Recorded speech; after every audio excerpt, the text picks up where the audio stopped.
Shalom, saudara yang diberkati oleh Tuhan. Salam sehat, kuat, sejahtera, roh, jiwa, dan tubuh saudara. Hari ini kita sampai pada pasal terakhir dari kitab Yakobus, yaitu pasal yang kelima. Nah, dalam pasal yang kelima ini, kita akan berbicara ayat 1 sampai dengan ayatnya yang ke-6. Ini secara khusus, judul perikop ini disebut peringatan kepada orang kaya. Ya.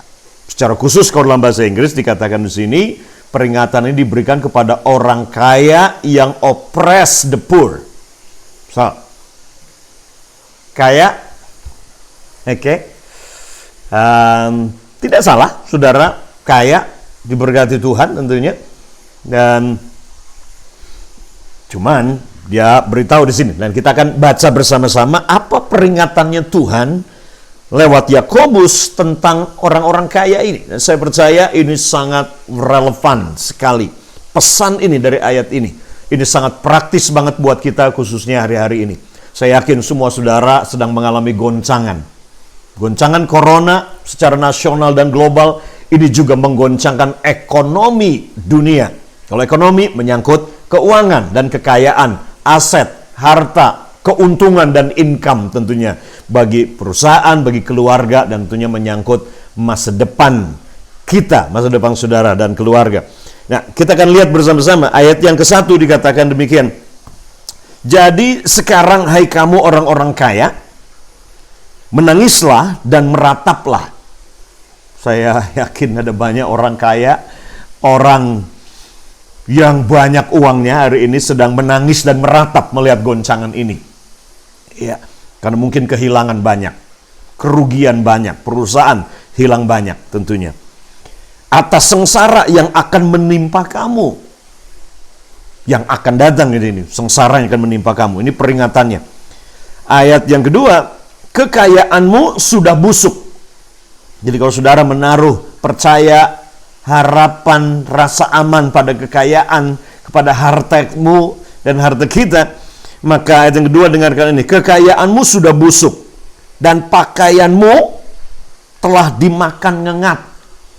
Maksud dimakan ngengat berarti saking sudah lamanya nggak dipakai, itu pakaian di lemari bertumpuk-tumpuk, harganya mungkin satu pakaian jutaan dan bertumpuk-tumpuk, mungkin dipakai sekali cuma jadi koleksi aja di lemari, sampai dikatakan pakaianmu telah dimakan ngengat, kekayaanmu sudah busuk, emas dan perakmu sudah berkarat. Artinya itu saking mungkin nimbun harta kekayaan sekian lama sampai tidak ingat berapa banyak dan di mana ditaruhnya, dan karatnya akan menjadi kesaksian terhadap kamu.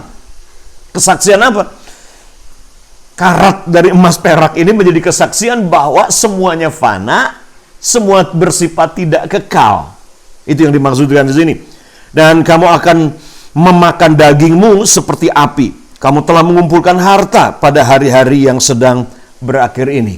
Dia sedang peringati kita, berkata bahwa hey, kita sedang hidup di akhir zaman. Kita sedang hidup pada hari-hari yang terakhir. Kita sedang hidup lebih dekat daripada yang kita bayangkan pada kedatangan Yesus Kristus Tuhan kita. Ada sebuah stiker di mobil-mobil yang kita sering baca.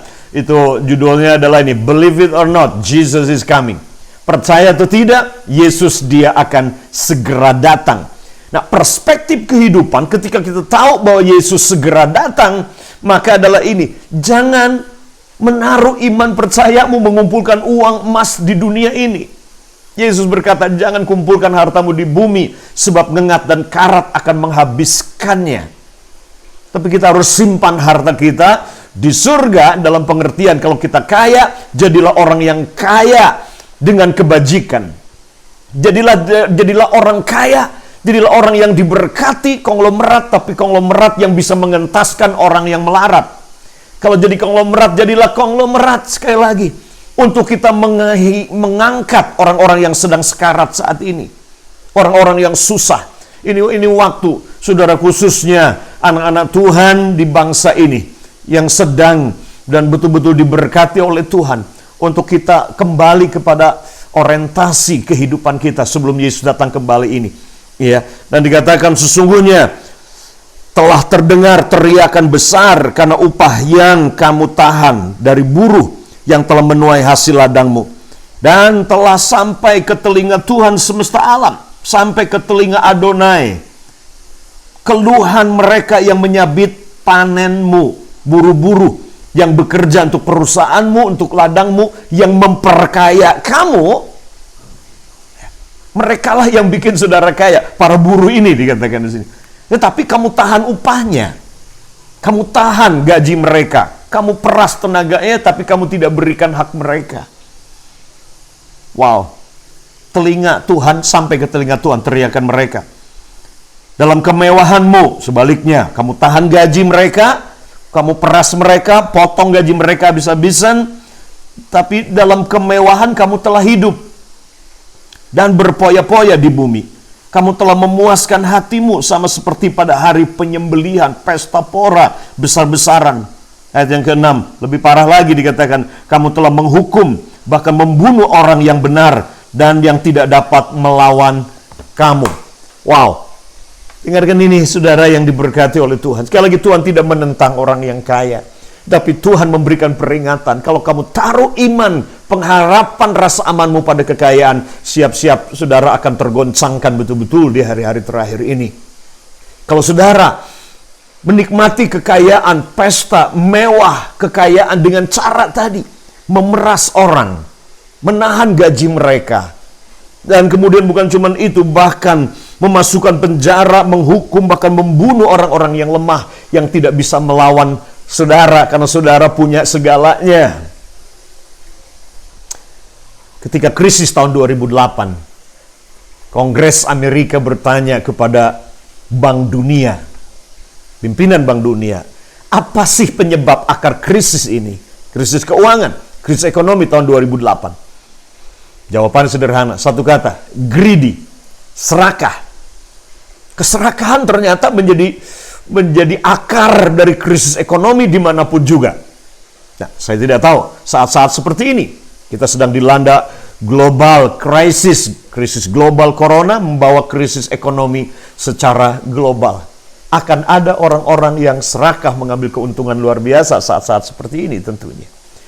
Akar krisis keuangan. Nah, uang tidak pernah lari kemana-mana. Uang yang ada di bumi tetap ada di bumi. Uang nggak pernah terbang ke surga, karena surga nggak butuh itu. Berarti uang cuma berpindah dari satu tangan ke tangan lain, dari satu negara ke negara lain. Hari ini. Nah, itu sebabnya penting sekali, saudara, kita jadi orang-orang yang diberkati oleh Tuhan, yang mengelola kekayaan yang Tuhan berikan dengan cara yang benar, bukan dengan serakah. Ini yang Tuhan sedang peringati di sini di akhir zaman ini. Ada sebuah buku yang bagus, judulnya Compassionate Capitalism. Kapitalisme yang penuh dengan belas kasihan. Ini prinsip ekonomi Yahudi yang Tuhan ingin supaya kita berjalan di dalamnya. Tuhan ingin saudara dan saya diberkati. Kapitalis, sistem ekonominya Tuhan itu kapitalis. Kapitalis dari kata modal, kapital. Tapi kapitalis yang penuh dengan belas kasihan. Artinya menyadari bahwa kalau saudara diberkati, tujuannya adalah saudara menjadi berkat buat orang lain. Tuhan tidak menentang orang kaya. Yohanes pasal yang ke-10, ayat yang ke-10, katakan sini, Yesus datang membawa hidup, bukan hidup miskin, kekurangan, melarat, sampai kita harus mengemis-ngemis. Tetapi hidup yang berkelimpahan. Tapi tujuannya kita diberkati dengan hidup berkelimpahan adalah ini, supaya kita bisa memberkati orang banyak. Saudara, kita sedang ada di akhir zaman. Ke depan dikatakan ada banyak masa-masa yang sulit akan datang di depan kita. Corona adalah faktor X yang kita tidak bisa kendalikan. Ya, spekulasi macam-macam tentunya. Ya. Krisis ekonomi ada di depan kita. Tapi Tuhan sedang memperingati di sini. Apa sih yang Tuhan sedang lakukan di sini? Ya. Tuhan sedang goncangkan roh mamon ini yang pegang kendali sistem keuangan dunia ini hari-hari ini. Ini yang Tuhan sedang lakukan. Sekali lagi, Tuhan tidak menentang orang-orang kaya. Tuhan ingin saudara diberkati. Tapi diberkati untuk memberkati. Punya kapital. Ya, kapitalis itu membuat saudara memang kerja keras untuk mendapatkan kekayaan saudara, hasil kerja keras. Tapi tujuannya adalah ini. penuh dengan belas kasihan. Saya bersyukur Indonesia ini negara yang murah hati. Ada banyak pengusaha-pengusaha konglomerat hari ini bersatu padu bersama-sama. Ada yang donate, memberikan uangnya 10 miliar, 40 miliar. Saya membaca itu. Wow, keren sekali. Seandainya semua orang-orang kaya hari ini bersatu padu, kita terlibat hari-hari ini, kita akan lihat krisis ekonomi yang mengerikan ke depan ini tidak akan terjadi. Diramalkan 1,5 juta pengangguran, orang kehilangan pekerjaannya. Nah, kehilangan pekerjaan mungkin oke, tapi kehilangan pekerjaan, tidak punya uang, perlu makan, ingin kawin, dan ini akan menjadi sebuah persoalan. Nah, ini waktunya kita anak-anak Tuhan berperan aktif hari-hari ini. Ya, kita harus bertobat. Kalau hari ini kita seperti ayat ini, kita tahan upah buruh, kita perkosa hidup mewah kita, tapi kemudian orang-orang yang lemah ini, mereka bahkan ditahan hak mereka, bahkan saat seperti ini. Kita harus bertobat untuk itu, seperti peringati di sini, karena kita bertanggung jawab kepada Tuhan. Karena percayalah, ke depan dikatakan akan ada banyak kekayaanmu ini, dikatakan sengsara yang akan menimpa kamu. Akan ada banyak kesulitan-kesulitan ke depan secara ekonomi yang faktor X. Seperti wabah, seperti virus ini, bencana, goncangan-goncangan yang di luar kendali kita manusia. Saat-saat seperti ini, hari ini, apa yang paling penting, apa yang paling berharga dalam hidup ini? Saudara, bukan uang. Makanya dikatakan, jangan taruh rasa aman kita pada uang. Apa yang paling precious dalam hidup saudara hari-hari ini? Buat saya hari ini, yang penting harus saya jaga adalah ini, kesehatan saya. Saya usahakan setiap hari saya peras lemon dan madu. Dan ini minuman saya hampir setiap hari sekarang untuk menjaga stamina saya. Jahe. Saat seperti ini, apa yang paling berharga yang bisa menolong kita saat wabah corona seperti ini? Vaksin belum ditemukan. Saudara, kesehatanmu itu menjadi harta yang sangat berharga hari-hari ini, yang harus kita jaga. Jadi kalau saudara pakai masker, suruh cuci tangan, jaga kesehatan saudara, stamina fisik saudara, itu oleh karena saat seperti ini, kekayaan, harta, emas, perak tidak bisa menolong.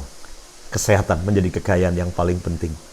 Yuk, kita datang pada Tuhan, ampuni, minta pengampunan dari Tuhan. Kalau kita taruh rasa aman kita pada uang dan kekayaan, atau kita menahan hak yang menjadi para buruh itu, bahkan menekan, menindas mereka. Kalau mendapatkan uang dengan cara menekan, apalagi dengan cara korupsi yang tidak halal, tentunya kita harus bertobat dari itu. Hari ini, yuk kita menjadi orang yang diberkati Tuhan. Ketika kita ingat kata ini, riches. Ya, ingat tujuan Dia memperkaya kita, supaya kita memperkaya orang lain. Saya berdoa buat saudara hari ini, supaya kita semua bersama-sama jadi orang-orang yang diberkati, tetapi tujuannya selalu ingat, saudara menjadi berkat bagi orang lain di sekeliling saudara. Cari orang, keluargamu, mulai. Mereka yang mungkin kekurangan, mereka yang mungkin susah karena dampak corona dan krisis ini. Yuk, kita mulai. Iman kita praktis. Kita tindak lanjuti dengan tindakan-tindakan yang praktis yang akan menolong orang di sekeliling kita. Tuhan Yesus memberkati saudara.